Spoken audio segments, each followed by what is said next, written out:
ഇവിടെ ഇന്ന് ഈ പരേഡ് പൂർത്തിയാക്കി പാസിംഗ് ഔട്ട് ചെയ്യുന്ന ഉദ്യോഗസ്ഥരുടെ അഭിമാനകരമായ ഒരു ദിവസവും മുഹൂർത്തവുമാണ്. അവരുടെ കുടുംബാംഗങ്ങൾ എല്ലാവരും ഇവിടെ സന്നിഹിതരാണ്. നല്ല ഓഫീസർമാരായി പ്രവർത്തിക്കണം എന്ന് മാത്രമേ ആദ്യമായി എനിക്ക് ഓർമ്മിപ്പിക്കാനുള്ളൂ. നല്ല ഓഫീസർ എന്ന് പറയുമ്പോൾ വളരെ നല്ല ട്രെയിനിങ് ആണ് നിങ്ങളുടെ ഈ ബാച്ചിന് ലഭിച്ചിരിക്കുന്നത്. ശ്രീ നാഗരാജു IPS ട്രാൻസ്പോർട്ട് കമ്മീഷണറായി ചുമതലയെടുത്തതിന് ശേഷം ഞങ്ങൾ ചർച്ച ചെയ്തിട്ടാണ് അദ്ദേഹത്തിൻ്റെ നിർദ്ദേശപ്രകാരം ഒരു ട്രെയിനിങ് പ്രോഗ്രാം ഉണ്ടാക്കുന്നത്. പോലീസ് ട്രെയിനിങ് ഈ കാര്യത്തിൽ വളരെ അത്യന്താപേക്ഷിതമാണ്. കാരണം നിങ്ങൾ ധരിക്കുന്നത് നിങ്ങളൊരു യൂണിഫോംഡ് ഫോഴ്സാണ്. പോലീസ് പോലെ ഫയർഫോഴ്സ് പോലെ ഒരു എൻഫോഴ്സ്മെൻറ്റ് നടപ്പിലാക്കുന്ന ഒരു യൂണിഫോംഡ് ഫോഴ്സാണ്. അപ്പം അതിനാവശ്യമായ അച്ചടക്കം ഏറ്റവും വളരെ പ്രധാനപ്പെട്ട ഒരു കാര്യമാണ്. ഔദ്യോഗിക ജീവിതത്തിൽ അച്ചടക്കം എന്ന് പറയുന്നത് ഔദ്യോഗിക ജീവിതത്തിൽ മാത്രമല്ല, മനുഷ്യൻ്റെ സാധാരണ ജീവിതത്തിൽ അച്ചടക്കം പാലിച്ചാൽ വിജയിക്കാം എന്ന് പല മഹാന്മാരും തെളിയിക്കപ്പെട്ടു.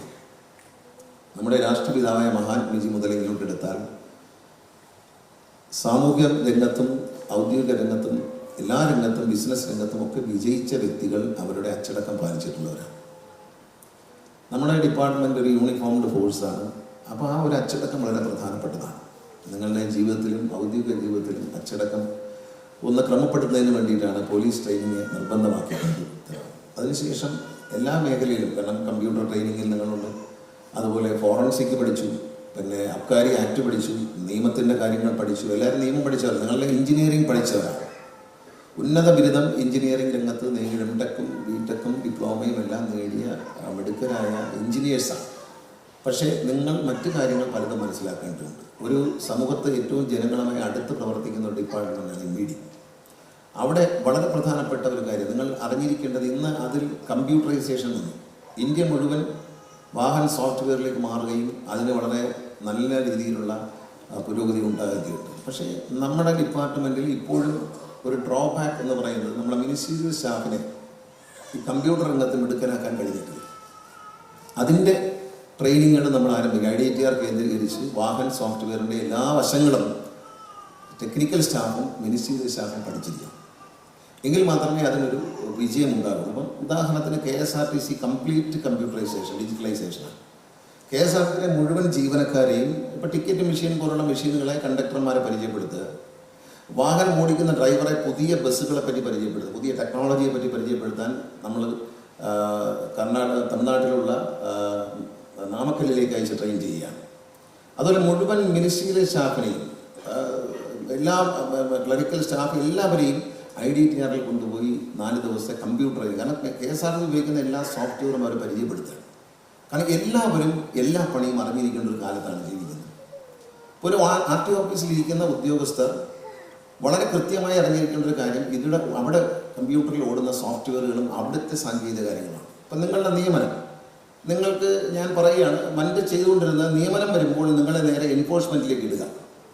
5 വർഷം 6 വർഷം എൻഫോഴ്സ്മെൻറ്റിൽ കിടന്ന് നിങ്ങൾ ഈ ഓഫീസിലെ പണി പഠിക്കില്ല. അപ്പോൾ നിങ്ങളിത് ഈ എൻഫോഴ്സ്മെൻറ്റ് മാത്രം, വണ്ടി പിടിക്കുക, ഫൈൻ അടിക്കുക, ഇതല്ല, വേറെ ജോലിയില്ല. അത് മാറിയിരിക്കുകയാണ്. ഇനിയുള്ള എല്ലാ പുതിയ അപ്പോയിൻമെൻറ്റും ഓഫീസിലേക്കായിരിക്കുക. ആദ്യത്തെ 1 വർഷമോ 2 വർഷമോ ഓഫീസിൽ പണിയെടുത്ത് ഓഫീസിലെ കാര്യങ്ങളെല്ലാം അവിടെ ഇരുന്നുകൊണ്ട് സാങ്കേതിക കമ്പ്യൂട്ടറിൻ്റെ കാര്യങ്ങൾ, ഈ പഠിച്ച കാര്യങ്ങൾ, നിങ്ങൾ ഈ പഠിച്ച നിയമങ്ങൾ, അതിൻ്റെ എല്ലാ കാര്യങ്ങളെയും ഉപയുക്തമാക്കി ഓഫീസിൽ ഇരുത്തി നിങ്ങളെ ജോലി ചെയ്യിച്ചതിന് ശേഷം മാത്രമേ എൻഫോഴ്സ്മെൻറ്റിലേക്ക് വിടുകയുള്ളൂ. മുമ്പ് അങ്ങനെയല്ല, എൻഫോഴ്സ്മെൻറ്റിലേക്ക് കാരണം കഴിഞ്ഞ ബാച്ച് ഞാൻ വരുന്നതിന് മുമ്പുള്ള ബാച്ചുകളിലെല്ലാം എൻഫോഴ്സ്മെൻറ്റിലേക്ക് വിടുകയാണ്. അവർ 5-6 വർഷം പോലും കഴിഞ്ഞതിന് ശേഷം ഞാനാണ് ഇവരെ ഓഫീസിലേക്ക് മാറ്റുന്നത്. ഞാൻ വന്നതിന് ശേഷമാണ് ഇവരെ ഓഫീസിലേക്ക് ഷിഫ്റ്റ് ചെയ്യുന്നത്. ആ ഓഫീസിൽ ഷിഫ്റ്റ് ചെയ്ത് വരുമ്പോൾ പലർക്കും ഓഫീസിലെ പണികൾ നേരെ അറിയത്തില്ല. അപ്പോൾ അതുകൊണ്ട് നിങ്ങളെ ഓഫീസിലാണ് നിയമിക്കാൻ പോകുന്നത്. ഓഫീസിൽ നിയമിച്ചതിന് ശേഷം അവിടെ നിന്ന് 1-2 വർഷം അവിടുത്തെ പരിശീലനം നേടി എല്ലാ കാര്യങ്ങളും മനസ്സിലാക്കി പബ്ലിക്കുമായിട്ട് ഇടപെട്ടതിന് ശേഷം എൻഫോഴ്സ്മെൻറ്റിലേക്ക് പോകുമ്പോൾ നിങ്ങൾക്ക് ആ ജോലി കൃത്യമായി ചെയ്യാൻ പറ്റും.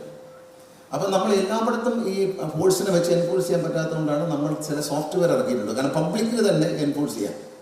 ഇപ്പോൾ നേരത്തെ വന്ന സോഫ്റ്റ്വെയർ മാറ്റിയിട്ട് പുതിയൊരു ആപ്പ് വന്നിരിക്കുന്നത് മൊബൈൽ ഫോണിൽ ഡൗൺലോഡ് ചെയ്ത് കഴിഞ്ഞാൽ നിങ്ങൾ എടുക്കുന്ന ഒരു ട്രാഫിക് ഒഫൻസ്, ഒരു കുറ്റകൃത്യം, അത് നിങ്ങൾ ഷൂട്ട് ചെയ്തതിനു ശേഷം നിങ്ങളുടെ മൊബൈൽ ഫോണിൻ്റെ ഗാലറിയിൽ കിടക്കും. ആ ഗാലറിയിൽ നിന്ന് സൗകര്യം കിട്ടുമ്പോൾ നിങ്ങൾ രാത്രിയായാലും എപ്പോഴായാലും നിങ്ങളുടെ വീട്ടിലെത്തിയിട്ട് അപ്ലോഡ് ചെയ്യും. മറ്റങ്ങനെയല്ല, ലൈവായിട്ട് എടുത്ത് അയക്കണമെന്നായിരുന്നു. അത് മാറി.